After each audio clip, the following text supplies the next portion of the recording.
RIUJ جو ہے وہ سڑکوں پر ہمارے شوق رہا کرتی تھی، وہ وہاں پر آتے تھے اور ایسے مکہ لہرا کے کہتے تھے اگر میں وزیر اعظم بن گیا تو پاکستان میں صحافت آزاد ہوگی۔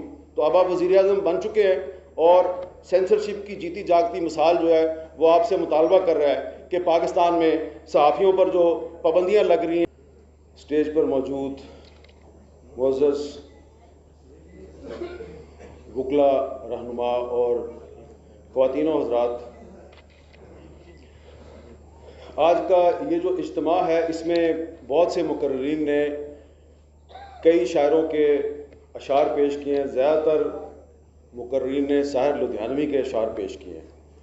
میں کیونکہ صحافی ہوں تو اپنے ایک ایسے صحافی بزرگ کے ایک شعر سے اپنی گفتگو کا آغاز کرنا چاہتا ہوں جنہوں نے جیل میں بیٹھ کر ایک نظم کہی تھی، اور اس نظم کا ایک شعر ہے، قصے ہزار عشق کے اظہار بھی تو ہو، قصے ہزار عشق کے اظہار بھی تو ہو، خبریں بہت ہیں شہر میں اخبار بھی تو ہو۔ تو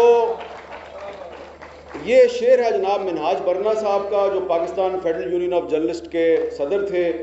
جنرل ضیاء الحق کے دور میں جب ان کو جیل میں ڈالا گیا تو وہاں پر انہوں نے یہ بات کی تھی، اور آج جناب عمران خان صاحب کی حکومت ہے اور آج کے دور میں بھی یہ جو شعر ہے یہ اس طرح سے سچ نظر آتا ہے کہ اس وقت تو صرف اخبار تھا، اب ٹی وی چینل بھی ہیں، لیکن آپ دیکھیں گے کہ رات کو جب خبرنامہ شروع ہوگا مختلف ٹی وی چینلز پر تو یہاں جو بہت سی تقریریں کی گئی ہیں وہ تقریریں آپ کو وہاں پہ نظر نہیں آئیں گی۔ ہو سکتا ہے ایک چھوٹی موٹی خبر سنا دی جائے، لیکن یہ بھی ہو سکتا ہے کہ جو علی احمد کرد صاحب نے یہاں پہ تقریر کی ہے جو شاید کسی ٹی وی چینل نے نہیں دکھائی گئی ہوگی، اس تقریر کی بنیاد پر ان کے خلاف کوئی مقدمہ قائم ہو جائے۔ تو ہم یہاں پر آج اس لیے اکٹھے نہیں ہوئے کہ ہماری کسی کے ساتھ کوئی دشمنی ہے، کسی ادارے کے ہم خلاف ہیں یا کسی سے ذاتی جھگڑا ہے۔ مجھے لطیف افریدی صاحب نے گائیڈ لائن دی ہے، میں اس کے مطابق ہی اپنی بات کروں گا۔ تو دیکھیں مسئلہ یہ ہے کہ آپ سب لوگ جو ہیں آپ لائرز ہیں، آپ لوگ وکیل ہیں، آپ سپرمیسی آف کانسٹیٹیوشن کے علمبردار ہیں۔ آپ میں سے مجھے بہت سے ایسے چہرے نظر آ رہے ہیں جن کو جب سے میں نے صحافت شروع کی ہے میں دیکھ رہا ہوں کہ آپ وکالت بھی کر رہے ہیں اور ساتھ ساتھ آپ کی جدوجہد بھی جاری ہے پاکستان میں آئین اور قانون کی بالادستی کے لیے۔ تو آپ لوگ جو کام کر رہے ہیں آپ وہ کام کر رہے ہیں جو بانی پاکستان قائد اعظم محمد علی جناح کا مشن تھا، آپ اس مشن کو لے کے آگے چل رہے ہیں۔ تو جو قائد اعظم کا جو پیشہ تھا وہ بھی وکیل تھے، آپ بھی وکیل ہیں، جو قائد اعظم کا مشن تھا اس مشن کو آپ نے اپنا مشن بنایا ہوا ہے، تو اس لیے آپ لوگ اکٹھے ہوئے ہیں۔ وہ کیا تھا مشن؟ وہ یہی تھا نا، قانون کی بالادستی اور پرامن سیاسی جدوجہد۔ تو اس لیے آپ لوگ یہاں پر کسی کے ساتھ ذاتی دشمنی کے لیے اکٹھے نہیں ہوئے۔ آپ کی تقریروں میں جو کچھ غصہ تلخی نظر آتی ہے تو اس کی ایک بیک گراؤنڈ ہے۔ تو ہم یہاں پر سارے جو ہیں قانون کی بالادستی کے لیے اکٹھے ہوئے ہیں۔ ہمیں کہا جاتا ہے جناب کہ ذرا آپ کچھ خاموشی اختیار کریں، کچھ دن کے لیے چپ رہیں، ذرا ملک کے حالات کا خیال کریں، Pakistan is facing many domestic and external challenges, تو ذرا خیال کریں۔ تو بھائی ہم اس وقت ہمارے ملک کے اندر ایک ایسی صورتحال ہے، ایک طرف قانون ہے دوسری طرف لا قانونیت ہے۔ تو کہا جاتا ہے کہ صحافی جو ہے اس کو غیر جانبدار ہونا چاہیے۔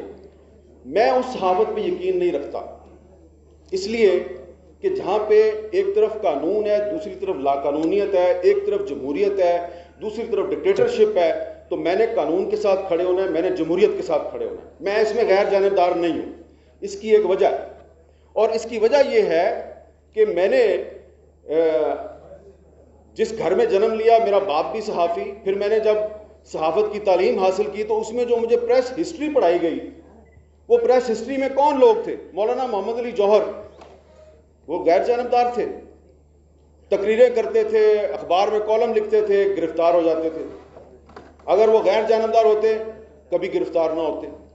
میں نے پریس ہسٹری میں پڑھا مولانا ظفر علی خان، بار بار ان کا اخبار بند ہوتا تھا، بار بار گرفتار ہوتے تھے، وہ ایک جو برطانوی سامراج تھا اس کے خلاف جدوجہد کر رہے تھے، تو وہ غیر جانبدار نہیں تھے۔ یہ آپ نے ہمیں اپنی جو ہم نے پاکستان میں جو نصاب پڑھا ہے ایم اے جرنلزم میں، جس کو اب ایم اے میس کمیونیکیشن کہتے ہیں، اس میں ہم نے شورش کشمیری کو پڑھا ہے، مولانا ظفر علی خان کو پڑھا ہے، حمید نظامی کو پڑھا ہے، کوئی ان میں غیر جانبدار نہیں تھا، سارے جانبدار تھے۔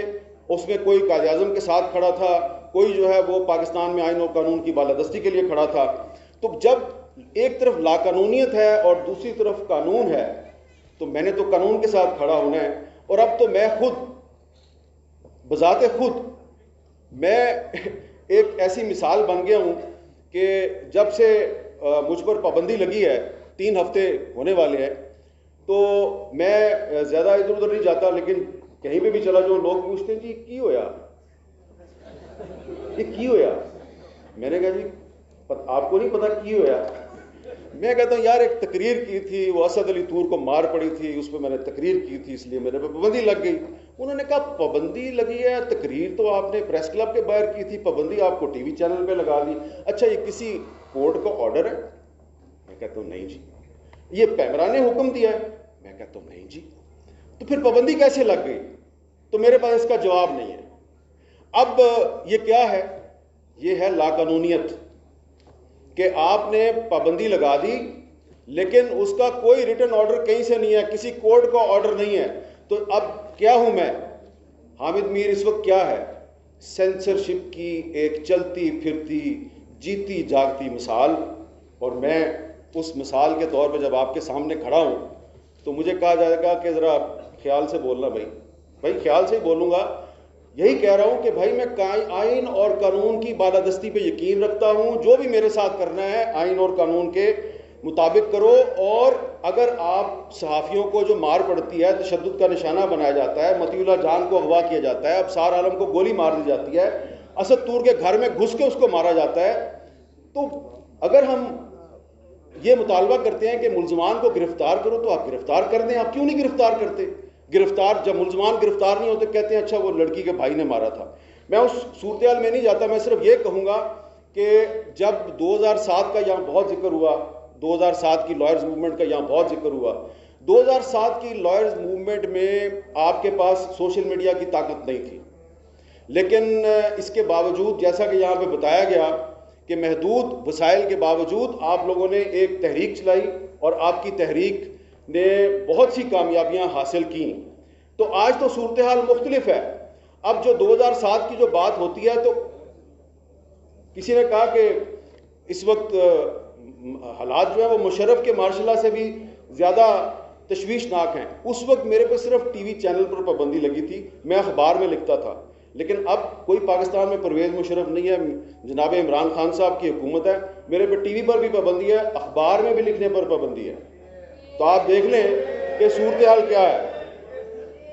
اچھا اس وقت عمران خان صاحب جو ہیں وہ لائرز موومنٹ کے حامی تھے، وہ جب ہم پر پابندی لگی تو جو P F U J R I U J جو ہے وہ سڑکوں پر ہمارے شو کرایا کرتی تھی، وہ وہاں پر آتے تھے اور ایسے مکہ لہرا کے کہتے تھے اگر میں وزیر اعظم بن گیا تو پاکستان میں صحافت آزاد ہوگی۔ تو اب آپ وزیر اعظم بن چکے ہیں، اور سینسرشپ کی جیتی جاگتی مثال جو ہے وہ آپ سے مطالبہ کر رہا ہے کہ پاکستان میں صحافیوں پر جو پابندیاں لگ رہی ہیں، جو جوڈیشری اور دیگر جو ہیومن رائٹس ایکٹیوسٹ ہیں ان کے ساتھ جو ہو رہا ہے اس کو بند کیا جائے۔